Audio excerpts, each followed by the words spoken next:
Knicks did not do too well. Wait till next year, like we used to say for the Brooklyn Dodgers. Okay. Oops. But how about the New York Yankees? Until last night, there were 7 in a row. It's May. It's May. It is May. 7 in a row.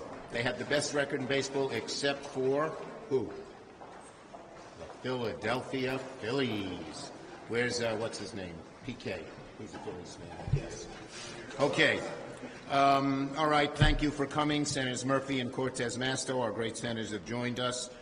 So this week, we are again attempting to fix something our Republican colleagues have long called an emergency and a crisis, our southern border. For years, Republicans have insisted that the only long-term solution to fixing the southern border was for Congress to pass legislation. We Democrats agree with them. That's why this morning I filed cloture on the motion to proceed to the Bipartisan Border Act, the very same bipartisan bill negotiated months ago by Senators Murphy, Sinema, and Langford.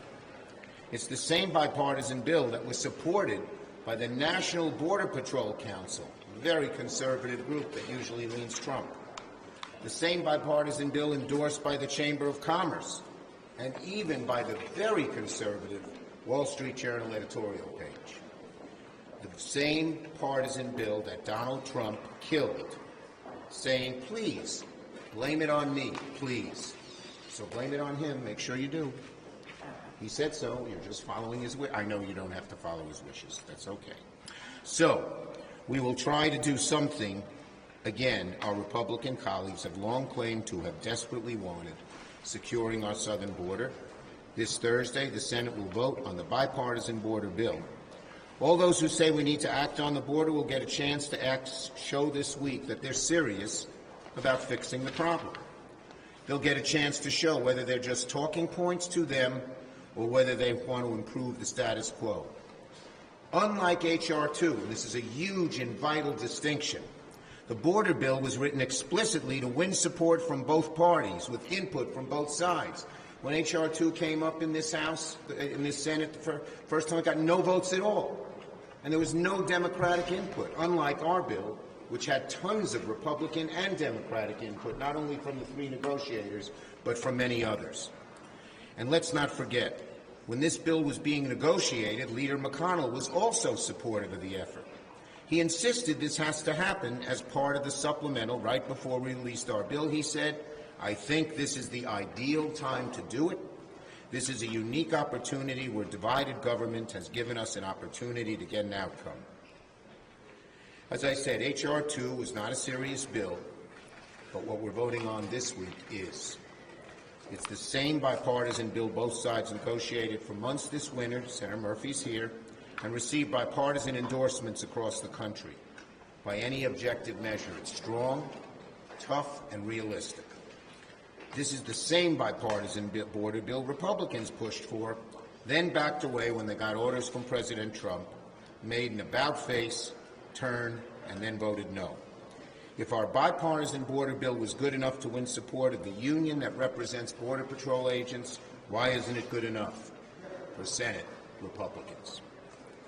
Our Senate Republicans say they know better than our agents patrolling the border.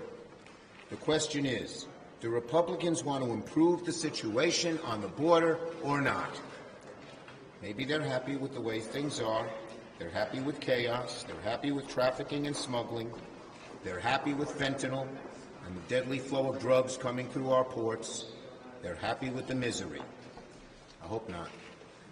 I sincerely hope our colleagues are ready to join us. Of course, we don't expect every Democrat or every Republican to come out in favor of this bill. It's bipartisan. By definition, it's a compromise. That's why the only way to pass this bill is with broad bipartisan support. If you go by what Republicans said over the last few months, you'd think they'd leap at an opportunity like we have right now. In the words of one of my colleagues from Texas, it makes no sense to me for us to do nothing when we might be able to do things better. And the words from a colleague from South Carolina, to those who think that if President Trump wins, we can get a better border deal, you won't. And he added, this moment will pass. Do not let it pass. wholeheartedly agree. Let's not let the moment pass. Border legislation is just about the hardest thing Congress ever wrestles with. Bipartisan border bills are rare in the Congress. That's precisely what we have in front of us this week. I urge everyone not to let politics get in the way. And Senator Mansto has to go to another event, so I'm going to call on her next.